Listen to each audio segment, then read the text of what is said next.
It's not just radio, it's Rockland World Radio. RocklandWorldRadio.com.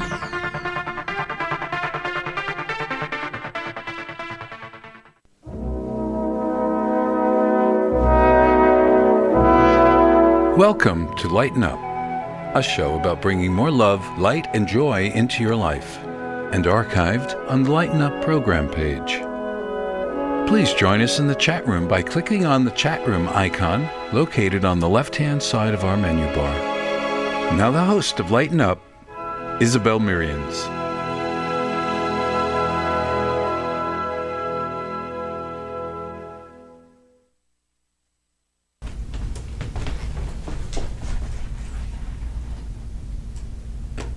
Welcome to Lighten Up with Isabel, your good news show. And we have lots of good news today, believe it or not. Today the sun is shining and you've tuned into this program, and I want to welcome you and thank you for watching. We also have a lovely guest, Diane Caesar, who's going to be with me today. And today's show is going to be a bit different. For the first time, I'm actually naming a show, and the name of this show is Act 3. Act 3 is about living the last third of your life with purpose and power and passion, rather than simply drifting into old age. And so hopefully I can give you some tips on how to do that effectively. The first bit of good news comes from India. India's largest province decided that they needed more trees, and for shade, and to also address climate, the warming of the climate. So they decided to get 800,000 people together to plant trees. And so they got these people together. They were government officials, students, and volunteers, and they planted almost 50 million seedlings in one day, which is pretty remarkable. Wow. So that's going to be really... That's pretty amazing. Isn't that amazing? Wow. Okay, second bit of good news. A group of people who are members of Black Lives Matter were planning to have a second demonstration. But instead of having that demonstration, they canceled it and met with the local police and had a barbecue with the police instead, which I thought was wonderful. I didn't hear this. Where was this? That was in the Huffington Post. Third bit of good news. Officials were trying to figure out a way to lessen police racism and violence, and they have found the answer. Can you guess what it is? Hire more women officers. It is proving effective. And one more bit of good news, also from the Huffington Post, was that Australia, after a mass killing, decided that what they needed to do was have a gun buyback, which they did, and they paid these people to turn their guns in. Wish we could do that. We can. I wish we would do that. They actually are doing it in certain towns across America. In Australia, they got in 600,000 guns, which were semi-automatics. And they found that after getting all of these guns off the streets, that what happened is they lowered the suicide rate by 74%, and they lowered gun-related homicides by 59%. And doesn't that make a lot of sense? It just absolutely makes sense. It's common sense. It's common sense. And we can't seem to get it together to have common sense in this country. Yeah, amazing. And really good news is having my lovely guest, Diane Caesar, who's going to discuss with me the art of mindful aging.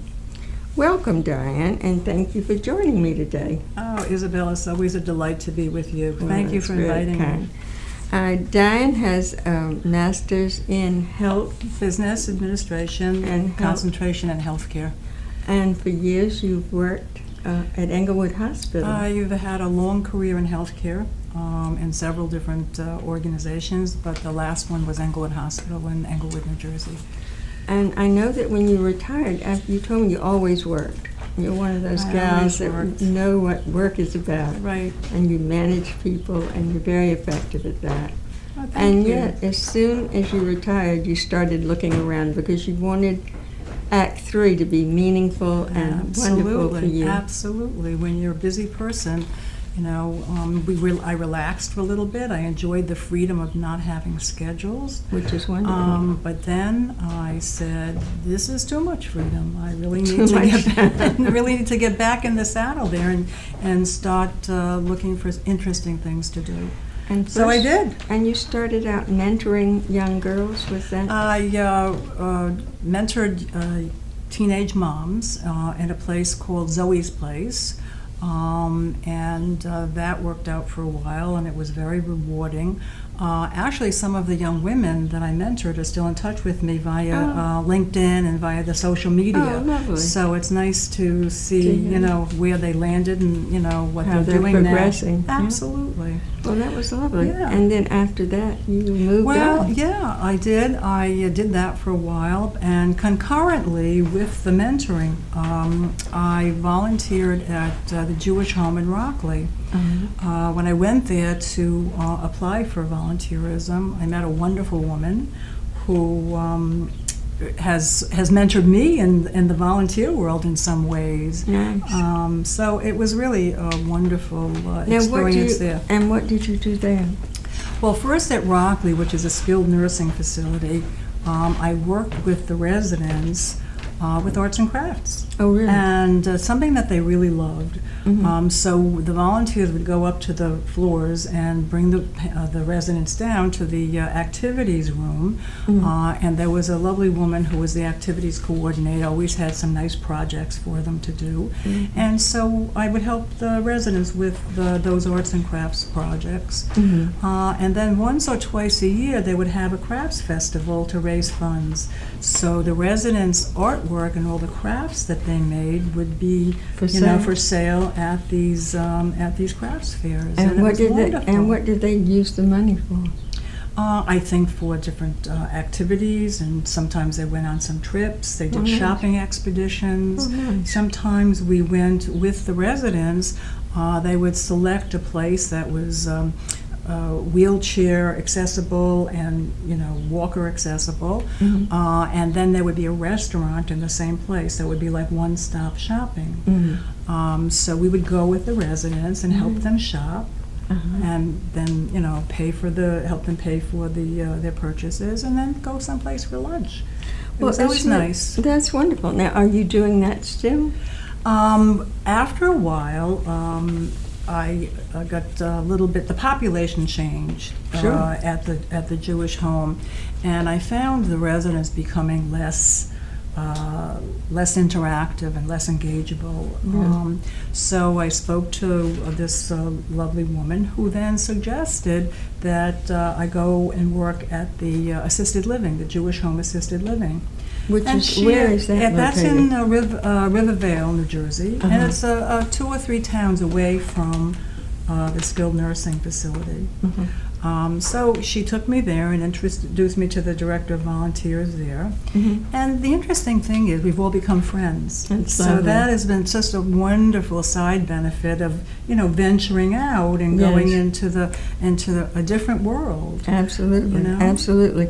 Well, that's one of the things that I really wanted to address today, and that is, you know, how does one essentially maintain an excitement about life, a feeling of empowerment, a feeling of making a contribution.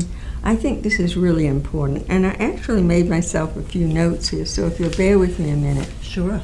One of the things is, first of all, aging is a constant adjustment. I'm sure most people are aware of that. Aging is an adjustment. You never quite know what tomorrow is going to bring, nor does anybody else for that matter. But in order to live as fully and as richly as possible, we have to really plan for that Act 3. The first 2/3 of our lives are really pretty well planned. Most people know that when they're young, they're going to go to school, and then hopefully they're going to go to college. Hopefully they'll marry and perhaps have children. But the first 2/3 and people are living longer. 90 is becoming the benchmark today. It's the norm. It's becoming the norm.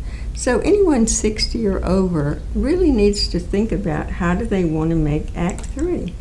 I think that's a very important thing because most people don't plan. They just kind of slide into whatever Well, happens. sort of drifting is what I've seen some of my friends do. Yeah. They're kind of drifting and they haven't really kind of figured out what they want to do in Act 3. Right.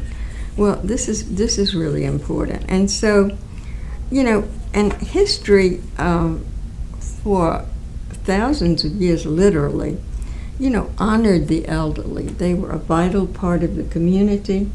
They were literally the leaders. They mentored the young people. They gave them guidance, and they were greatly respected for their wisdom and knowledge. They were greatly revered. And this is still true in certain societies. But in the more industrialized nations, it became the machine. And of course, today, it's the computer and the social network. And so the older people feel somehow perhaps they're dinosaurs, and if they haven't become engaged in those things, they really feel a great difference, a great chasm. Well, there's a disconnect, I There's think, a disconnect. Disconnect. So, obviously, if you have some of those skills, it's a good thing to develop so that you can at least know what the young people are talking about, whether it's Snapchat or whatever they're talking about. Right. So anyhow, the elderly were always honored, for their experience and their wisdom. And so now we have to look at the arc of our lives, whatever your age, and especially if you're 60 or older, looking at the arc of one's life. This is something that novelists do, playwrights do, the arc of the creation. Right. So look at what you've created this far and be grateful and appreciative for whatever you have done up until now. Now, the things that are close to your heart are the things that you want to continue and move forward with. Right. Right. And I always say to my granddaughters, always choose a path with heart, because then whatever you do is not work. Well, also it's passion too. It's your passion. What's your Absolutely. passion? Your What you want to passion. do in life, and what you want to take Absolutely. away from it. Where you want you to go. give to it. Yeah, absolutely. And that's important. Absolutely. So I think that this is very important. And, all of us have certain things that we've achieved. Friendships, vital, family, good works. Part of, I feel, staying connected is an important part of living your life fully and richly. Now, whether that connection is with friends, with family, with an organization, with your church, with your temple, Right. but stay connected. They have found, it was a very interesting statistic, that older people who isolate themselves have a similar amount of stress on a per diem basis as someone who's smoking 15 cigarettes a day.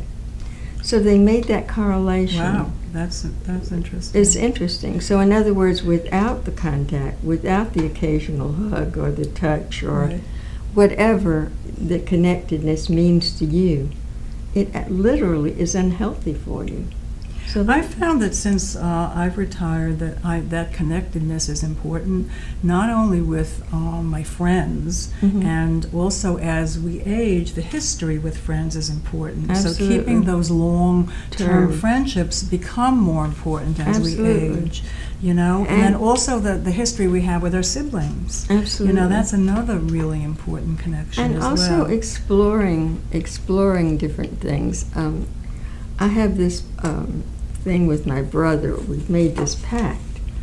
He lives down in North Brunswick, New Jersey, so we're a distance away. So each morning we call each other, and whoever makes the call has to read the other one a poem.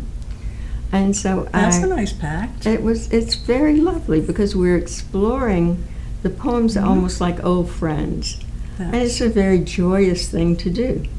So today I remembered a poem that an aunt of mine had written so many years ago, and I shared it with him, and he was shocked. He didn't know that she wrote poetry. or that she had been accepted nice. into the Savannah Wow. Poet Society. Nice.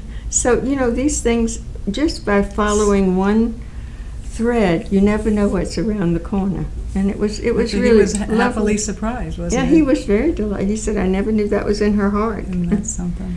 Now, also, as people have more time, they have time to explore other things. I've had people say to me, especially when I was writing my book, people say things to me like, I always wanted to write a novel. And I always say to them, well, by all means, do it. They have no idea what's involved. But people say things like that to you when you're doing it, I always wanted to do this, or I always want. Well, once persons retire, that's the opportunity. Now they've got the time and they've got the leisure to really think through, is this really something I want to do?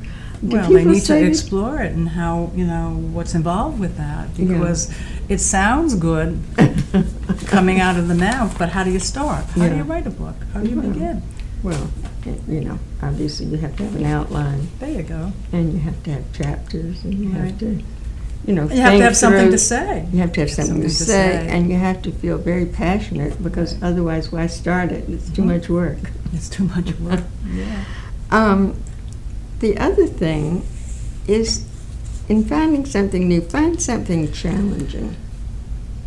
Take a chance. It can be the simplest things, like taking a new route to wherever you're driving.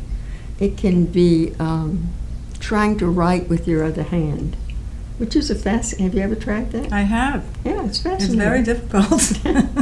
Very difficult. I found that in doing it, what it did, it took me back to age 5. And I found myself writing as if I were a 5-year-old, because it was a memory, a muscular memory of when I started writing, I imagine. It was very interesting for me. So what I did was I started to do active exercise, and I found that to be very challenging, but also very rewarding. What kind of physical exercise? Well, I go to a studio where we do Zumba. They do yoga, Pilates. There's also strength training, so it's weights, weightlifting. There's one class called Cardio Sculpt, so it's a combination of aerobics and weights. And it's really Had you ever exercised before? Not like that, not in this kind of a discipline. When I was younger and single, I did. I went to the gym regularly, but as a mom and a career woman, there really wasn't the time, or I didn't make the time, let me say that, okay? Because I guess we do what we want to do. We make the time for the things that are important to us. Right. But I found that this really, it's also a mood elevator. Absolutely. And I made a bunch of new friends. That's the key. But there's a connectedness there at the gym with all these women. Sure. And if you don't show up one day, you get 3 texts. You okay? Where are you? So that's another, a side benefit of the endorphins. Absolutely, absolutely. I think that's a great idea. And of course, it makes you healthier too. That's for sure. And makes you figure better. It helps me get out of bed every day. Well, in terms of trying something new, there's so many things. You can take a class, or if you have the background, you can teach a class, because many people have so much knowledge and wisdom, that they can teach it as well as take it. So, as I was walking over here, down below on the main street, there's an artist studio, and they give lessons. And I said to myself, you know something? I never ever thought of that before. I never felt like I had an ounce of artistic talent, and it occurred to me coming here, talking about what we're talking about. That might be a why fun don't thing. I do that? That's something That's that a I've fun never thing to done. do. That's something I've never done. Never thought I had a talent for. But what a nice way to explore and express new. oneself. I I'm think going to that's try right. it. I think just coming over here, I found something new. Well, that's because you're open and you're living your life. Well, I'm in a hoping. good I'm way. trying. I want to. Absolutely. Also, mentoring young people. I think so many people that I know who've had, let's say, very good business experience. My husband was invited to mentor a group at Baruch College, and that was interesting.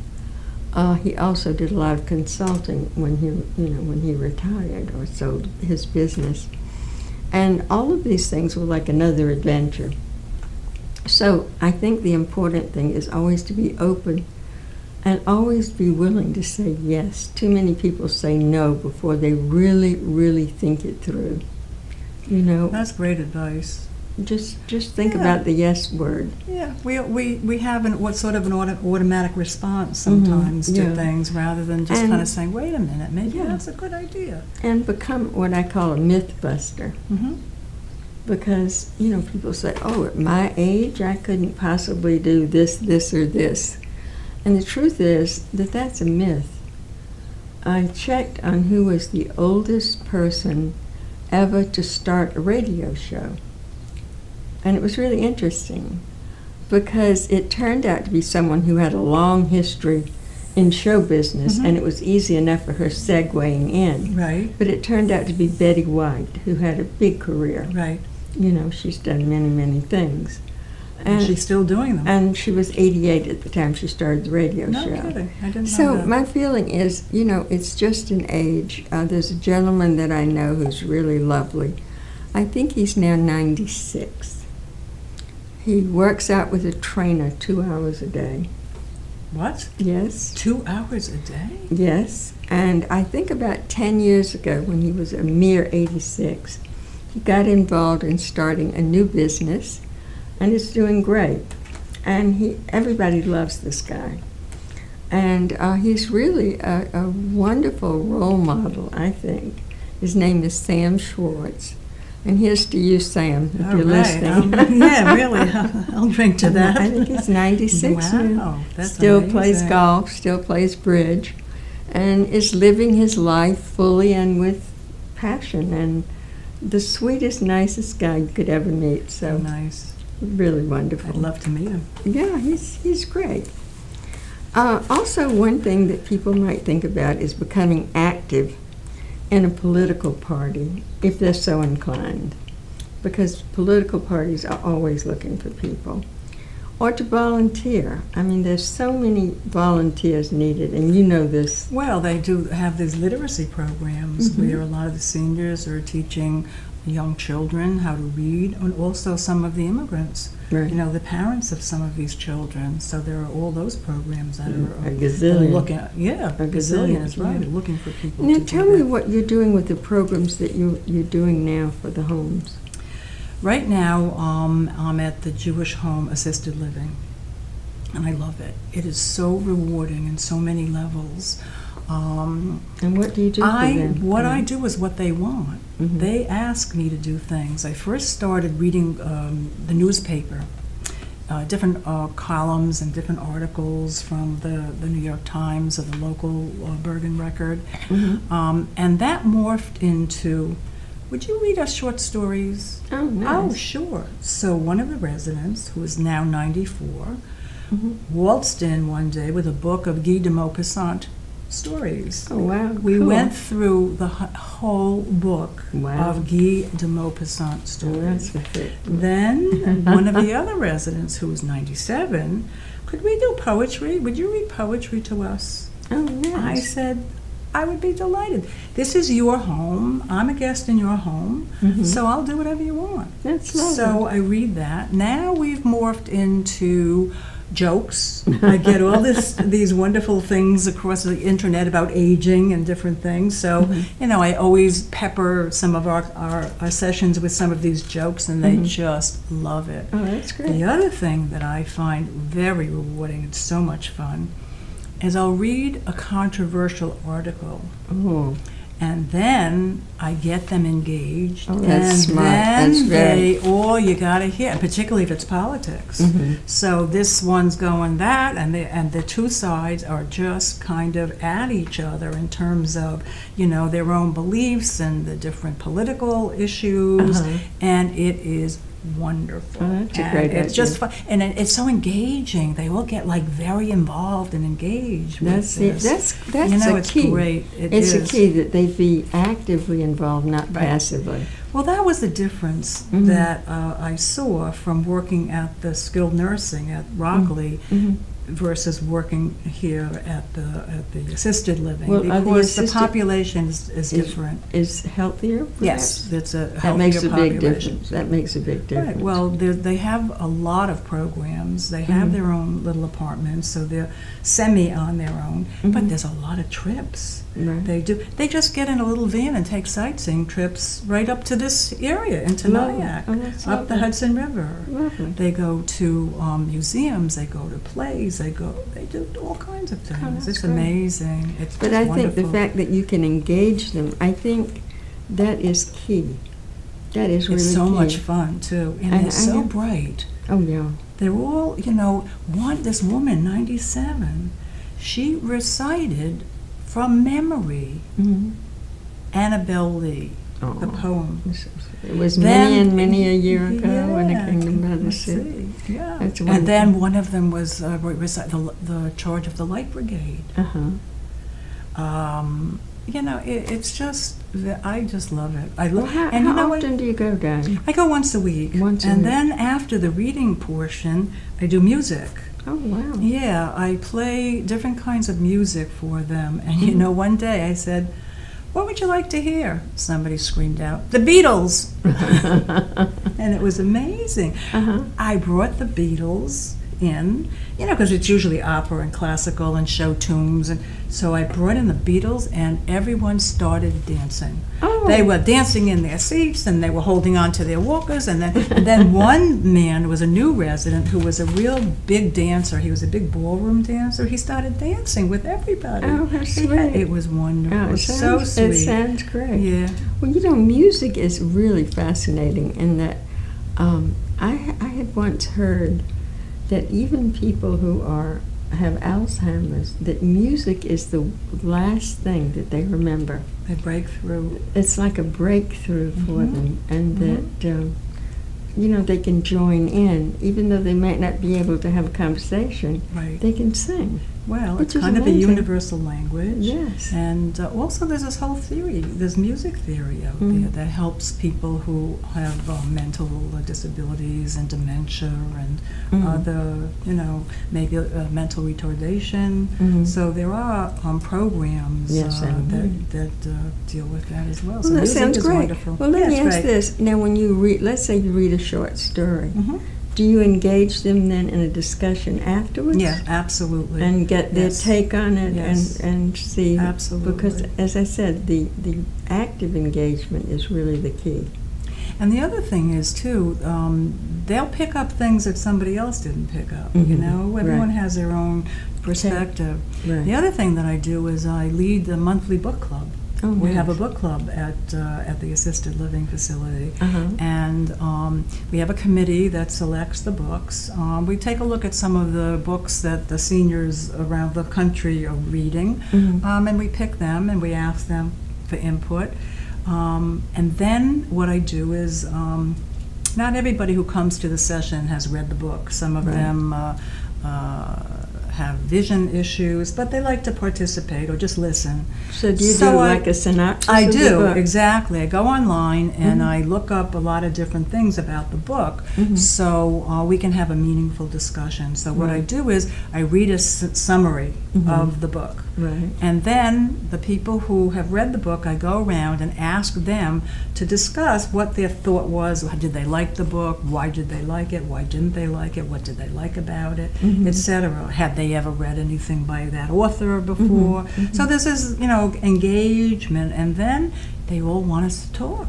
So I even made them get at the home that we have a cordless microphone, so everybody, I can run around like Phil Donahue with the microphone, because the people on the other side can't hear the ones in the front. So we have a microphone so everybody can hear and participate. That's very nice. It's wonderful. That's I very love nice. it. It's just a wonderful place.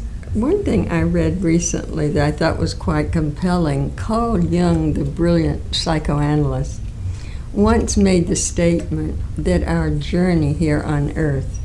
is about finding the divine within and connecting it with the greater divine. And I thought that was such a lovely statement that I jotted it down. That, in other words, our own spiritual journey.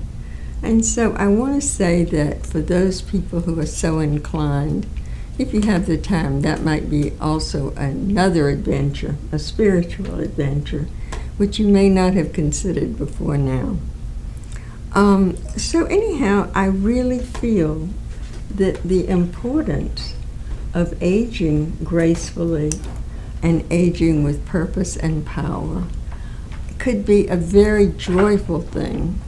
I remember once there was a gentleman that I knew who had retired, and he was one of the brightest men and the best read people that I knew.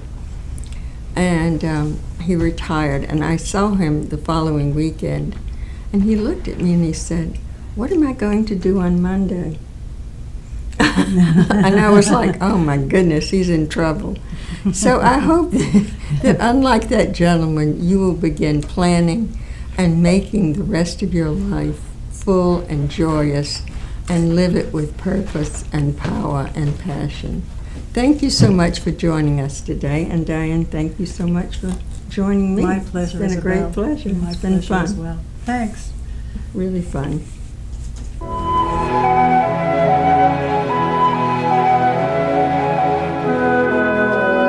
Until next time, remember to live a more joyous life. Lighten up.